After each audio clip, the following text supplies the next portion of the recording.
This is the MNP 3-Minute Debt Break, a podcast with advice, insight, and tips on taking control of your financial world. Brought to you by MNP Debt. Today, many Canadian households are struggling to keep up financially. To compensate, many have relied on credit to carry them through financial difficulties. While credit can be a valuable tool, credit reliance can quickly lead to a dangerous cycle of debt and stacking interest.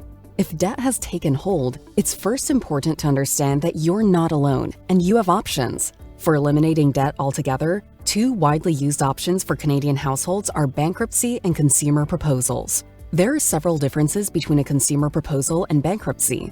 Although both filings are legislated under the Bankruptcy and Insolvency Act, also known as the BIA, and must be filed by a licensed insolvency trustee, these are two separate processes. A consumer proposal is an arrangement made with your creditors which, in most cases, allows you to retain all of your available assets. Debtors who would like to retain their available assets like a non-exempt vehicle or non-exempt equity in their home may arrange with their trustee to pay their creditors an equivalent amount over a specified time frame instead of filing for bankruptcy. In the case of a bankruptcy, certain available assets may be lost. Filing a consumer proposal is a different process from that of a bankruptcy. Generally, a consumer proposal will not require a court appearance. Creditors have 45 days to vote on the consumer proposal and have the option to accept, refuse, or request a meeting of creditors. It is possible to amend the initial consumer proposal filing if the creditors do not agree with the terms.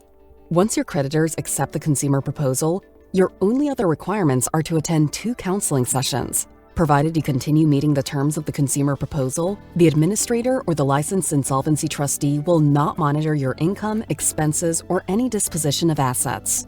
In a bankruptcy, a trustee will monitor the bankrupt's income throughout the process and must file certain income tax returns on the bankrupt's behalf. Trustees may also be required to seize any after-acquired assets in a bankruptcy scenario. One of the most significant differences between a consumer proposal and a bankruptcy is the impact it can have on your credit rating. Bankruptcy will remain for 6 years after you receive your certificate of discharge. A consumer proposal, on the other hand, will stay on your credit bureau for 3 years after receiving your certificate of full performance.